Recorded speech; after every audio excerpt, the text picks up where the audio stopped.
Hello friend, welcome back on learning study. तो student, आज हम बात करेंगे डिस्क्रीट मैथमेटिक्स, जो कि एक अप्लाइड मैथमेटिक्स का एक पोर्शन है स्टूडेंट। और ये यूपी की मोस्टली सभी यूनिवर्सिटी में, जैसे मास हाकुमरी यूनिवर्सिटी है, सीसीएस यूनिवर्सिटी है, चौधरी चरण सिंह यूनिवर्सिटी, एमजीपीआरयू है, और भी यूपी की बहुत सी यूनिवर्सिटियों में बच्चों ये डिस्क्रीट मैथमेटिक्स हमारे बीएससी एमएससी की बुक्स में एग्ज़ाम्स में पूछा जाता है। तो स्टूडेंट, अब न्यू सिलेबस के अकॉर्डिंग CSIR नेट में जो नया सिलेबस, जो प्रपोज सिलेबस है, ये उसमें भी अब दिसंबर वाला जो एग्ज़ाम होगा, दिसंबर 2026, CSIR नेट मैथमेटिकल साइंस, उसमें भी ये आया करेगा डिस्क्रीट मैथमेटिक्स। तो स्टूडेंट, आज हम इसे शुरू करते हैं, जिसका सबसे पहला टॉपिक है ग्राफ्स। तो देखिए स्टूडेंट, इसको ग्राफ किसे कहते हैं। A graph G VE is a set of vertices V and set of edges E। तो स्टूडेंट देखिए, ये कहना क्या चाहता है, ग्राफ क्या होगा। ग्राफ होगा V और E, यानी कि वर्टेक्स और एज का एक क्या हो जाएगा बच्चों, एक समूह हो जाएगा, ग्रुप हो जाएगा, उसको हम G बोलेंगे, ठीक है। और वो G क्या कहलाएगा, ग्राफ। कहने का मतलब क्या हुआ, जब भी एज और वर्टेक्स आपस में एक जगह इकट्ठे कर दोगे आप, वो क्या बन जाएगा, हमारा ग्राफ बन जाएगा। तो देखिए, एक फिगर देख लीजिए आप, ये जो फिगर है स्टूडेंट, इसके अकॉर्डिंग आप देखिए, यहाँ पे V1 है, V2 है, V3 है। तो स्टूडेंट देखिए, जो V सेट होगा वो क्या होगा, V1 V2 V3, ठीक है स्टूडेंट। ऐसा ही आपका E क्या होगा, E में क्या क्या आ जाएगा, E1 E2 E3, है ना, E4 E5 E6, ठीक है स्टूडेंट। अब देखिए, ये है या फिर ये है, इनको आगे डिस्कस करेंगे हम। फिलहाल आप ग्राफ देख लीजिए, ग्राफ किस तरीके से फॉर्म हुआ, ठीक है स्टूडेंट। तो ग्राफ क्या है, ये सारा का सारा क्या कहलाएगा, एक हमारा ग्राफ कहलाएगा, ठीक है स्टूडेंट। अब देखिए, याद रखने के लिए मैं आपको बता देता हूँ, जो ये पॉइंट है इसे हम कहेंगे वर्टेक्स, ठीक है। एज क्या है, फिर एज होगा स्टूडेंट दो जो वर्टेक्स होंगे स्टूडेंट, दो वर्टेक्स जो होंगे, इन वर्टेक्स में जो दो सेम वर्टेक्स होंगे ना, जो भी सेम वर्टेक्स होंगे, देखिए जैसे कि ये V1 है और ये V2 है, ठीक है। दो वर्टेक्स या फिर सेम, कहने मतलब ये देखो, जैसा बच्चों आगे हम पढ़ेंगे, ये सेम वाली कंडीशन जो है, इसको तो हम आगे डिस्कस करने वाले हैं। लेकिन आपको ध्यान क्या रखना है, जब भी दो वर्टेक्स के बीच कोई भी लाइन खींची जाएगी ना, उसे हम एज कहेंगे। तो एज क्या हुआ, एज हुआ जब भी हम दो वर्टेक्स के बीच में क्या खींचता है, एक लाइन खींचता है, वो उसे हम क्या बोल देंगे, एजेस बोल देंगे, ठीक है स्टूडेंट। तो अब देखिए, नेक्स्ट टॉपिक डिस्कस करते हैं हम, parallel edges in a graph. Parallel edges in a graph. तो देखिए स्टूडेंट, ये क्या है, देखिए, two or more edges set to be parallel edges if their end vertices are same. देखिए, two or more edges are set to be parallel edges.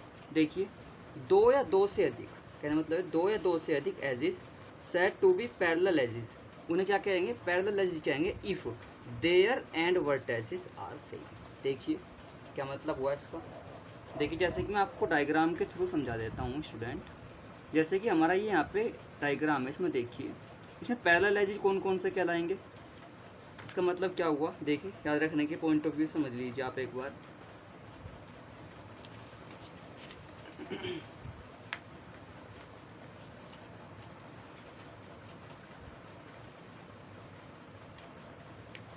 देखिए, जैसे कि मेरे पास ये लिखा हुआ है, पहुंचने वाला जो लास्ट पॉइंट होगा ना, वर्टेक्स होगा, वो सेम हो तो पैरेलल एजेस होंगे। कैसे पहुंचने वाला, कैसे लास्ट वाला, कैसे समझिए। देखिए, जैसे कि यहाँ से ये निकला, यहाँ से क्या निकला, हमारा एज निकला।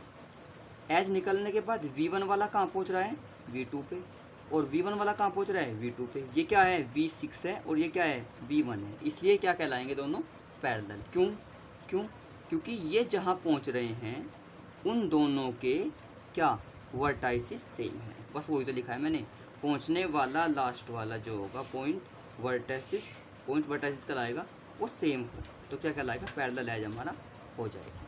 ठीक है स्टूडेंट। और यहाँ पे V1 E1 और E6 क्या हैं, दोनों क्या कहलाएंगे, हमारे पैरेलल एजेस कहलाएंगे। आया स्टूडेंट समझ। देखिए अब नेक्स्ट टॉपिक डिस्कस कर लेते हैं। लिखा हुआ है यहाँ पे सेल्फ लूप। सेल्फ लूप क्या कहलाएगा, an edge EI having equal end vertices say VI, VI is called self loop. तो इसका मतलब क्या हुआ, देखिए जब भी क्या होगा हमारा, an edges EI having equal end vertices. देखिए याद रखने पॉइंट भी समझिए पहले एक बार इसको। सेल्फ लूप वो होगी जो अपने पॉइंट वर्टेक्स पर ही घूमेगा। किस तरीके से, देखिए कहने मतलब ये है कि जिनका एक ही क्या हो, एक ही एज हो। ठीक है, मतलब जो एज बनेगा, वो जो एज बन रहा है मतलब वो सेम वर्टेक्स पर ही बने। ठीक है, सेम वर्टेक्स पर कैसे बनेगा, देखो जैसे कि ये था, ये जो हमारा एज है E5, ये कहाँ बन रहा है, ये अपने वर्टेक्स पे बन रहा है। ठीक है, ये V2 पे घूम गया स्टूडेंट। ठीक है, ऐसे ही हमारा सेम क्या है, ऐसे ही हमारा E4 है। E4 में क्या हुआ, E4 V3 पे घूम गया। ठीक है, ये क्या कहलाएगा, हमारा E4 भी सेल्फ लूप कहलाएगा। तो यहाँ पे क्या लिखा है, देखो एग्जाम्पल में, E4 and E5 is called self loop. Student मुझे लगता है आपको समझ आया होगा ये।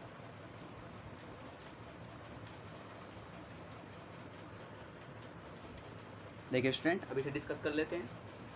अब सिंपल ग्राफ क्या होगा स्टूडेंट, एक graph that have neither self loop nor parallel edges is called a simple graph. देखिएगा अब क्या कहा इसने, इसका कहने का मतलब ये है कि जब भी किसी ग्राफ में ना तो कोई सेल्फ लूप हो, कहने का मतलब सेल्फ लूप का मतलब क्या है, सेल्फ लूप का मतलब जो वो अपने एक वर्टेक्स पे घूम रहा था स्टूडेंट।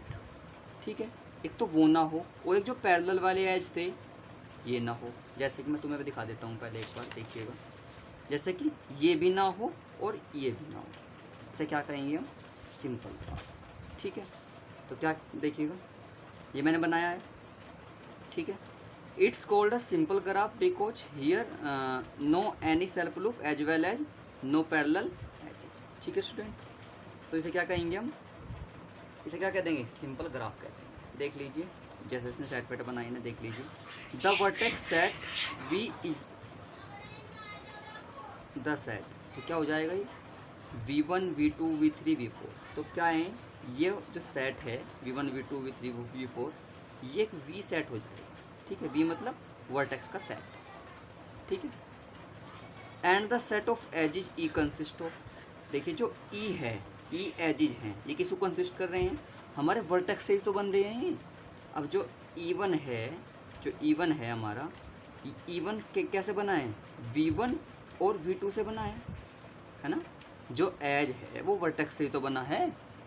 ठीक है, तो V1 कैसे बना है, V1 और V2 से। ऐसे ही E2 कैसे बना है, E2 V2 V3 से। ठीक है, E3 कैसे बना है, 3 4 से। फिर इसके बाद 4 कैसे बना है, 4 कैसे बना है, 4 और 2 से। ठीक है, अब देखिए बस थोड़े से रिमार्क हैं, इन आप एक बार देख लीजिए, अगर आपका ऑब्जेक्टिव एग्जाम है तो उसमें बहुत काम आते हैं। जैसे कि सेल्फ लूप है, सेल्फ लूप को कितने बार गिना जाएगा, 2 टाइम गिना जाएगा। ध्यान रखना, क्यों गिना जाएगा, क्योंकि एक बार तो जाएगा और एक बार आएगा। ठीक है, तो इसलिए से 2 बार गिनते हैं। तो ग्राफ टू मीन, ग्राफ का मीन क्या हुआ, ग्राफ का मतलब क्या हुआ, सिंपल ग्राफ। ग्राफ क्या होगा, हमेशा सिंपल ग्राफ होगा। ठीक है, और जो टर्म है आपका मल्टी ग्राफ, मल्टी ग्राफ का मतलब क्या है, a graph parallel edge and self loop. ठीक है, यानी कि जो सिंपल ग्राफ होगा ना, जो सिंपल ग्राफ होगा, ग्राफ का मतलब तो है सिंपल ग्राफ, लेकिन जो मल्टी ग्राफ होगा उसमें आपको मल्टी काम होंगे, जैसे कि सेल्फ लूप हो गया। सेल्फ लूप में क्या है, सेल्फ लूप कैसा था अभी देखा है हमने, सेल्फ लूप ये तो था ये वाला जो भी बना के दिखाया, और पैरेलल एज कैसी थी, कुछ ऐसे वाली। ठीक है स्टूडेंट, मुझे उम्मीद है कि आपको ये समझ आया होगा। आज के लिए इतना ही, थैंक यू।